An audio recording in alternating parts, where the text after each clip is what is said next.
So Jesse, here we are, we're on the Farmington River.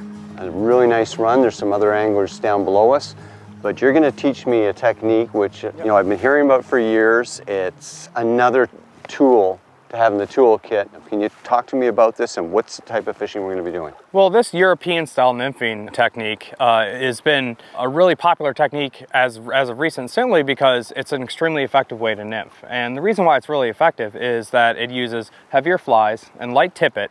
And what that does is allows us to penetrate the water column much faster, get our flies into the strike zone, and give ourselves more opportunity. The more time in the strike zone, the more time at the cafe, the more time to get, an opportunity to get some food. This technique also allows us to stay in relatively close contact with our flies, unlike a suspension device or an indicator where we're actually creating some slack in between the indicator and the flies below, as well as slack in between our rod and our indicator. We're running just under tension right now with this rig, and that allows us to instantly register what's going on with our flies down below. So if fish are a little more finicky and they touch the fly, we're going to know about it through the sighter.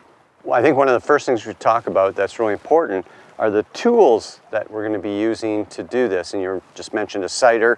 So can you explain what the tools are to get started here? So typically you'll see a lot of people use a 3-weight rod in this situation, but a 10-foot 3-weight rod. It could be 10.5 foot, 11 foot, but the 3-weight seems to be this kind of sweet spot. And the way these rods are actually designed is to have a very sensitive tip, a pretty sensitive mid, and a nice strong butt section.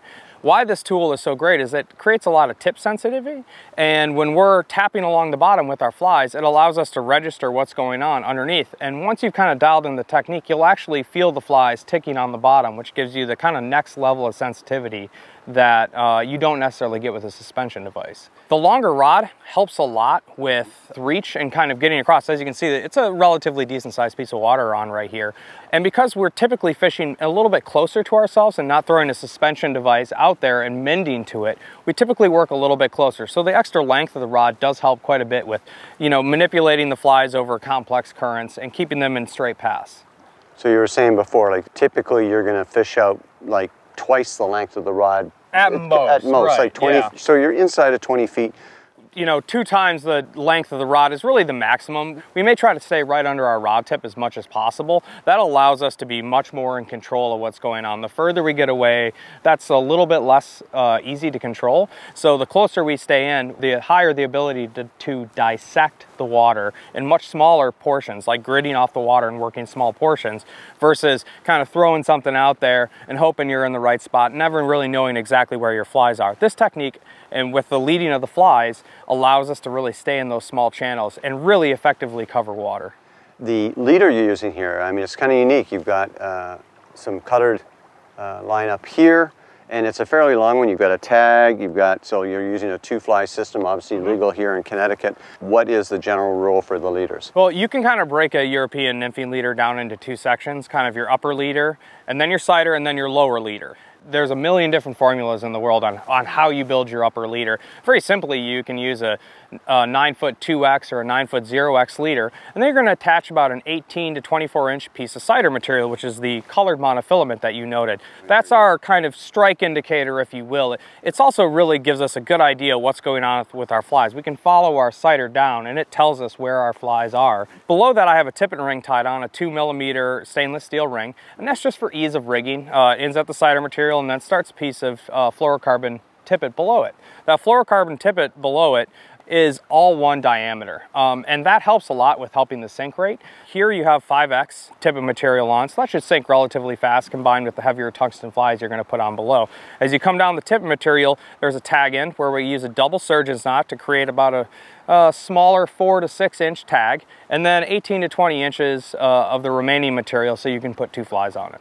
One of the biggest problems I have when I'm indicator fishing, whether it's for steelhead on a Great Lakes tributary or it's on a trout river like this, is that the indicator, what's happening at the top, the water flow, versus what's happening down below is completely different speeds, and I know the velocities are impacting my presentation.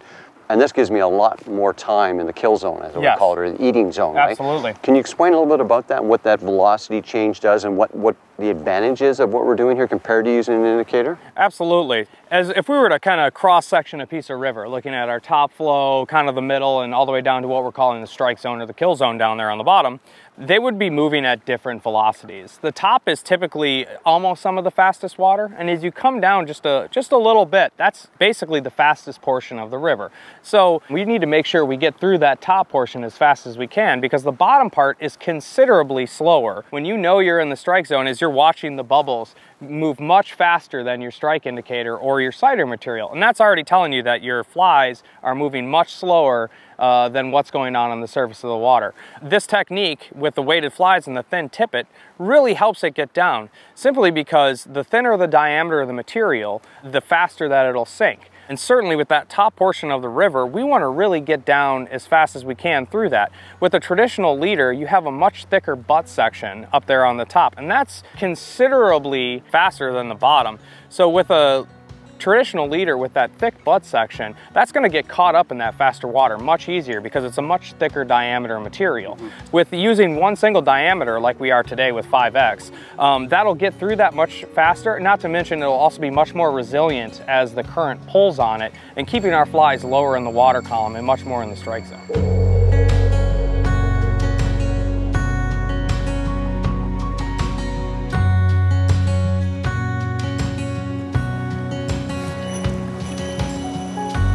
Nice little brown trout coming in.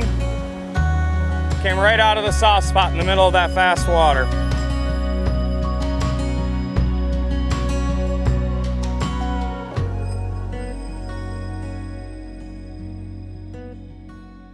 Hi, I'm Tom Rosenbauer. For videos like the one you just saw and more, subscribe to our channel. You don't want to miss our weekly uploads of educational videos, exciting trips, and much more.